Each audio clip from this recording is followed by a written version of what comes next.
Boshladik. Bugungi o'tadigan mavzuyimiz shu gametogenez mavzusi hisoblanadi. Ya'ni bu gametogenez nima degani desa, jinsiy hujayralarning yetilishi gametogenez deyiladi yoki shu gametalarning yetilishi desak ham bo'laveradi. Demak, nima ekan gametogenez? Jinsiy hujayralarning yetilishi. Bizda umuman tirik jonzotlar, hayvonlarda va insonlarda ikki xil jinsiy hujayra farqlanadi. Spermatozoid bor и tuxum hujayra bor. Ana shu tuxum hujayralar yetilishi oogenez deyiladi. Mana bu yerga yozaman. Tuxum hujayra yetilishi oogenez. Endi spermatozoidning yetilishi esa spermatogenez deb ataladi. Demak, ikki xil jinsiy hujayrani yetilishini o'rganilar ekan gametogenezda. Hop, gametogenezning bosqichlari bor. Ko'payish, o'sish, yetilish, shakllanish degan 4 ta bosqichga bo'linadi gametogenez. Hop, biz endi shu spermatogenez bilan oogenezni birma-bir ko'rib chiqamiz. Birinchi bo'lib turib shu spermatogenezdan boshlaymiz. Demak, spermatogenez nima ekan?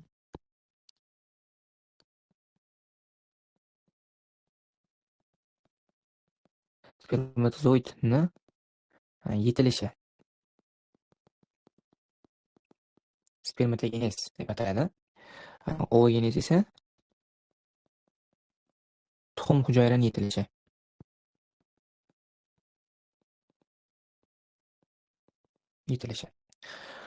Xo'sh, endi mana spermatogenez bosqichiga to'xtalamiz. Spermatogenez. Hop, spermatogenezning boshlang'ich, ya'ni nima dedik? Spermatozoidni yetilishi, emas, spermatogenez deb atar ekanmiz. Hop, endi boshlang'ich jinsiy hujayrasi bor. Buning nomini spermatogoniy deb ataladi.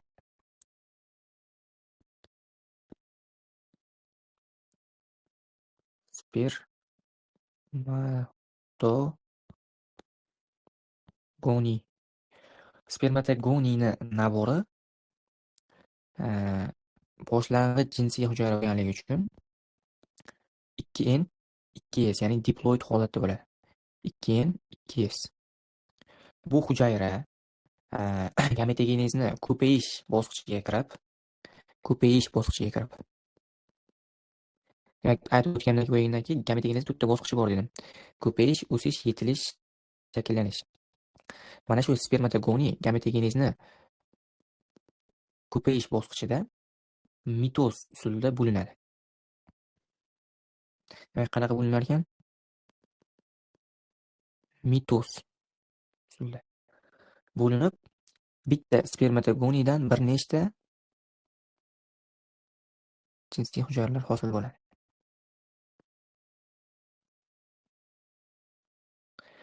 Hop, bu hosil bo'lgan hujayralar nabori qanaqa bo'ladi desa, bularning nabori mana bu spermatogoniy mitoz usulida bo'linyapti. Demak, mitozda nabor o'zgarmaydi. Qanaqangi hujayra, qanaqangi nabor kirsa, xuddi nabor chiqaveradi. Ya'ni 2N 2Sli nabor kirdi, ya'ni diploid holatiga. Bu yerdagi chiqadigan hujayralar ham 2N 2Sli hujayralar chiqadi. 2Sli. Endi shu hujayralar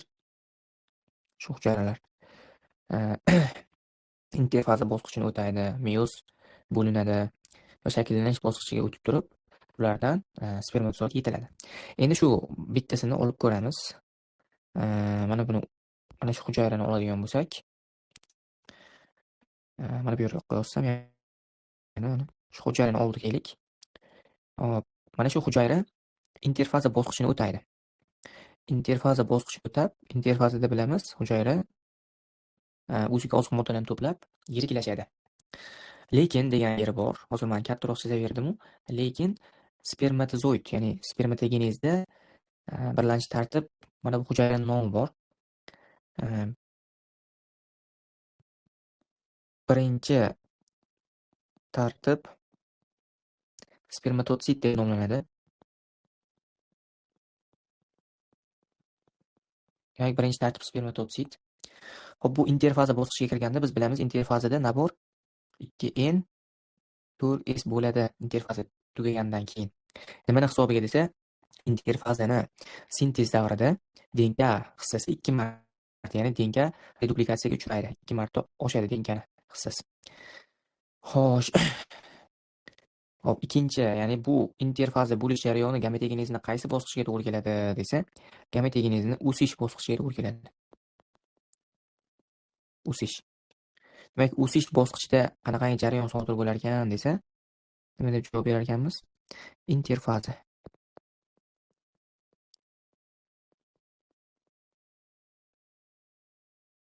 Interfazadan chiqqan hujayraning nomi esa birinchi tartib spermatotsit deb nomlanar ekan. Tushunarli, a? Demak, ko'payish bosqichida mitoz bo'linyapti, o'sish bosqichida interfaza jarayoni ro'y beryapti va bu interfazadan o'tib chiqqan hujayraning nomi birinchi tartib spermatotsit deb nomlanyapti hamda buni nabori 2N 4S holatda bo'lyapti. Nimani hisobiga desa, o'sish davrida interfaza bor. Interfazani S, ya'ni sintetik davr yoki sintez davrida DNK hissasi 2 marta oshganligi uchun mana bu 2N 2Sli nabor 2N 4Sga aylanib qolyapti. Keyin esa mana bu 2N 4S interfazani o'tagan hujayra meyoz bo'linishga kirishib ketadi. Meyoz. Biz bilamiz, meyoz ikkita bosqichdan iborat bo'ladi. Meyozning bosqichlari ikkita fazaga bo'linadi. Meyoz 1 hamda meyoz 2. Hop, mana bir xil chiqmayapti. Bo'laveradi. Meyoz 1 ni o'tagan hujayralar, meyoz 1 ni o'tagan hujayralar. Ikkinchi tartib spermatotsit deb nomlanadi. Hop, bularning nabori qanaqa bo'ladi desa, nabori N2S holatda bo'ladi. Xuddi meyoz bilan bir xil. Meyozdagi nabor ham meyoz 1 ni oxiridagi, ya'ni meyoz 1 ni oxiri qaysi? Telofaza 1 dagi nabor N2S holatda bo'ladi. Hop, telofaza 2 dagi nabor esa NS holatda bo'ladi. Hop, mana bu hujayralar meyoz 1 ni o'tadi. Mana bu bo'linish qaysi ekan? Meyoz 1 ekan. Hop, keyingisi meyoz 1 ni o'tagan hujayralar albatta nima bo'ladi? Meyoz 2 ni ham o'taydi 100%. Hop, meyoz 2 ni o'tab turib, har biridan 2 ta hujayra hosil bo'ladi. Ya'ni bu yerda 4 ta hujayra hosil bo'ladi. 4 ta hujayra.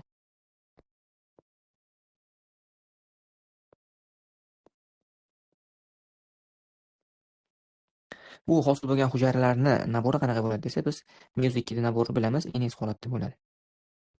Ya'ni gaploid holatda. Meyoz mana bo'linish qaysi dedik? Mana bu yerga yozib qo'yay orasiga.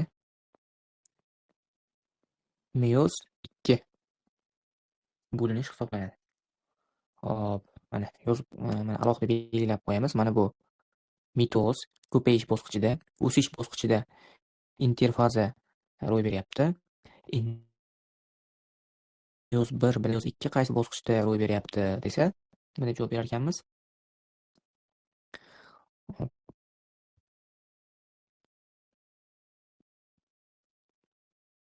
Meyoz 1 bilan meyoz 2 gametogenezni yetilish bosqichida ro'y beradi.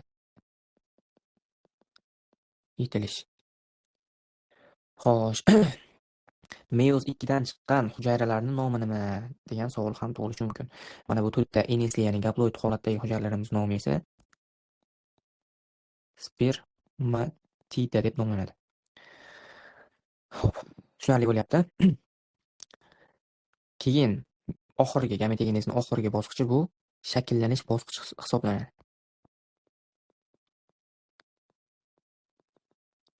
Demak, shakllanish bosqichida har bir spermatida shakllanib turib spermatozoidga aylanadi. Spermatozoidga.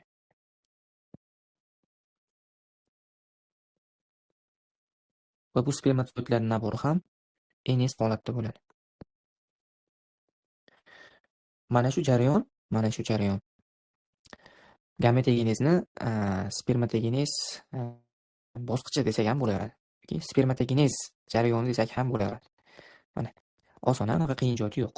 Takrorlaymiz. Demak, spermatogenezda boshlang'ich jinsiy hujayraning nomi spermatogoniy. Mana spermatogoniy. Hop, bu ko'payish bosqichida mitoz usulida bo'linar ekan. hamda yana o'ziga o'xshagan N2S hujayralarni hosil qiladi. Ana shu hujayralar tayyorgarlik, ya'ni interfaza bosqichini o'tab, qaysi gametegenez qaysi bosqichda desa, o'sish bosqichida interfazani o'tab, meyoz bo'linishiga kirib ketib qoladi. Interfazani o'tagan hujayralarning nomi esa birinchi tartib spermatotsidlar deb nomlanadi. Hop, endi meyoz 1da hosil bo'lgan hujayralarning nomi nima desa, ikkinchi tartib spermatotsidlar hisoblanadi. Ularning navori N2S holatda bo'ladi. Hop, ikkinchi tartib yoki ikkinchi tartib spermatotsidlar hop, meyoz 2 bo'linish natijasida spermatidalarni hosil qiladi. Spermatidalar navori esa NS holatda bo'ladi. Hop, meyoz 1, meyoz 2 bo'linishlar gametegenezni yetilish bosqichida sodir bo'ladi. Gametegenezning oxirgi bosqichida esa, ya'ni shakllanish bosqichida mana shu spermatidalar alohida spermatozoidlarga aylanadi. Mana shu spermatogenez jarayoni hisoblanadi. Endi ovogenezda ham xuddi shu holat ro'y beradi. Ya'ni qanday desa,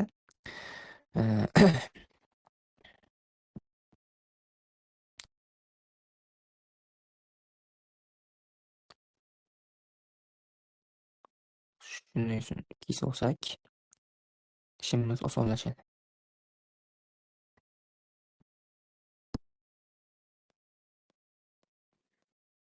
Mana.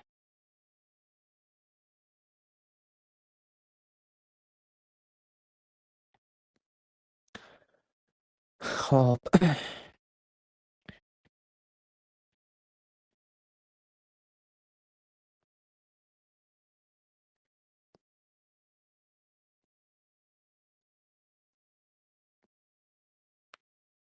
Mana shu jarayon.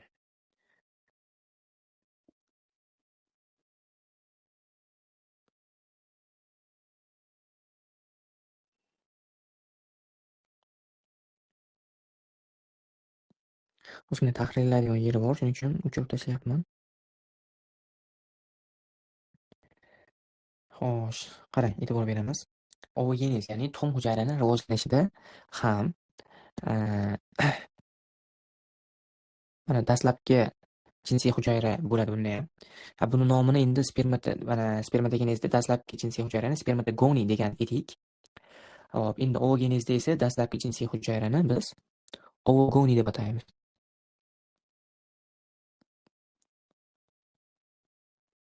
Ovogoniy. Ovogoniy nabori qanaqa bo'lar ekan?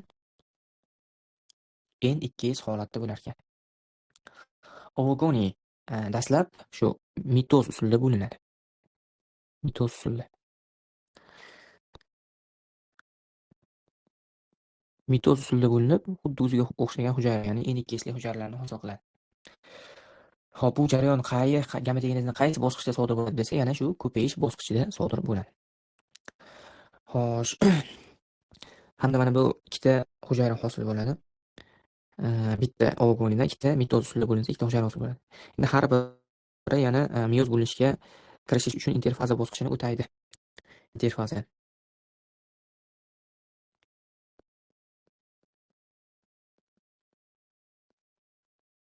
Interfaza bu ovogenezda ham o'sish bosqichida sodir bo'ladi. Bir xil ikkitasida. Nomlarida farqi bor. Naborlari ham bir xil. Nomida farqi bor xolos. Xo'sh, endi mana bu interfazani o'tagan hujayraning nomi nima desa, mana bu hujayraning nomi birinchi tartib ovotsit hisoblanadi. Birinchi tartib ovotsit. Birinchi tartib ovotsit meyoz 1ni o'taydi, bitta yirikroq, unda bitta sal maydaroq hujayra hosil qiladi. Bu hujayralarning nabori lekin bir xil bo'ladi. Buniki ham N2S, buniki ham N2S. Endi bu hujayralar meyoz, mana bu bo'linish nima dedik? Meyoz 1 dedik. Meyoz 1 bu bo'linishi. Hop, mana bu bo'linish esa meyoz 2.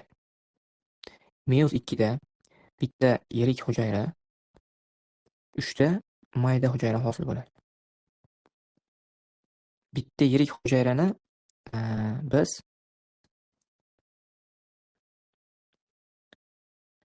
hop, tuxum hujayra deb atasak bo'laveradi. Mana bu hujayrani esa biz nima deb ataymiz desa, ikkilamchi tartib o'g'it deb ataladi. Yoki ikkinchi tartib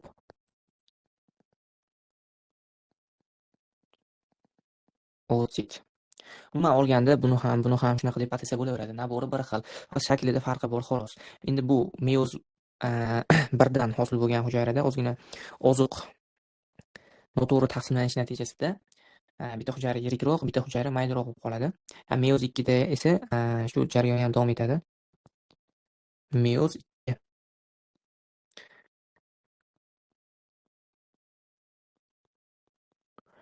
Hop, meyoz 2 da hosil bo'lgan hujayralarning navbari hammasiniki NS holatda bo'ladi. Mana bu 3 ta hujayra yo'naltiruvchi tanacha deb ataladi.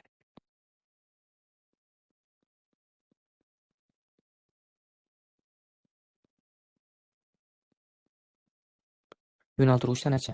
Bu tanachalar mana bu tuxum hujayrani yashashi uchun qanaqadir ma'noda oziq modda bo'lib beradi deb turib tushunmasangiz ham bo'laveradi. Hop, mana bu esa nima ekan? Tuxum hujayra. Tuxum hujayra. Tuxum hujayra shakllanish bosqichiga kirib turib, yana ham shakllanib, bu yoqdan bitta tuxum hujayra, mana bu tuxum hujayra deb turib tasavvur qiladigan bo'lsak, bu yoqdan esa bitta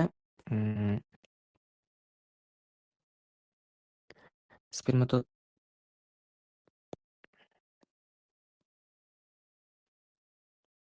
mana bu spermatozoid deb tasavvur qiladigan bo'lsak, shuni o'xshamagan bo'lsa ham, buni nabori qanaqa edi? NS holatda edi. Mana bu tuxum hujayra. Bu spermatozoid.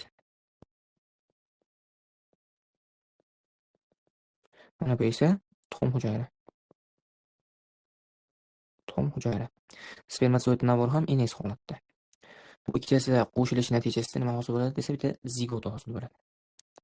Zigota.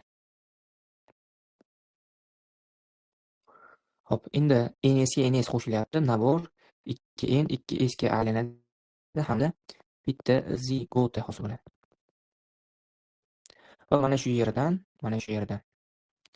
embrional rivojlanish boshlanib ketadi. Embrional rivojlanish shu aynan shu zigotadan boshlanadi. Xo'sh, endi mana bu yerda bo'linishimiz nomi bor edi. Meyoz 1 bo'linish. Mana meyoz 2. Hop, gametogenezning ko'payishida mitoz, o'sishida interfaza, yetilishda meyoz jarayonlari sodir bo'ladi.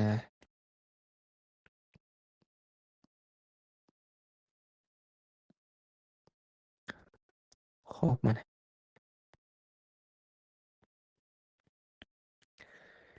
Bunaqangi qiyin yeri yo'q, hammasi oson. Xo'sh, mana bu nomlarga e'tibor berish kerak asosan. Mana spermatogoniy nima? Boshlang'ich jinsiy hujayra. Ovogoniy nima? Bu ham boshlang'ich jinsiy hujayra. Birinchi tartib oosit nima desa, interfazani o'tagan jinsiy hujayra. Ikkinchi tartib oosit nima desa, meyoz 1 da hosil bo'lgan jinsiy hujayra deb turib ataverasiz. Xo'sh, spermatida nima? Spermatida. Meyozni umuman meyoz 2 dan chiqqan hujayralarni spermatida deb ataymiz. Tuxum hujayra nima bu ham? Meyoz 2 dan chiqqan jinsiy hujayra hisoblanadi. Ikkinchi tartib oosit. Qanaqa bo'linadi u? Nabori qanaqa bo'ladi? Shu narsalarni bilib qo'ysangiz, gametogenez ham oson mavzu bo'lib qoladi. Xo'sh, mana shu jarayon. Demak, gametogenezning nechta bosqichi bor ekan? 4 ta. Qaysilar? Ko'payish, o'sish, yetilish, mana bu yetilish hamda shakllanish. Shakllanish bosqichida, gametogenezning shakllanish bosqichida mana bu spermatozoidlar, mana bu hosil bo'lgan tuxum hujayralar shakllanib bir-birini urug'lantirishga tayyor bo'ladi va ular birga qo'shilgandan keyin zigota hosil bo'ladi. Va bu zigota hosil bo'lgandan keyin embrional rivojlanish boshlanib ketadi. Xudo xohlasa keyingi darslarimizda embrional rivojlanish, post embrional rivojlanish kabi mavzularni batafsil ko'rib chiqamiz. Hop, savollar bormi bu bo'yicha, gametogenez bo'yicha? Yo'q, rahmat, tushundim. Tushunarli-a? Xo'p, yaxshi. Tushungan bo'lsangiz, chatni tugatsak ham bo'ladi unda.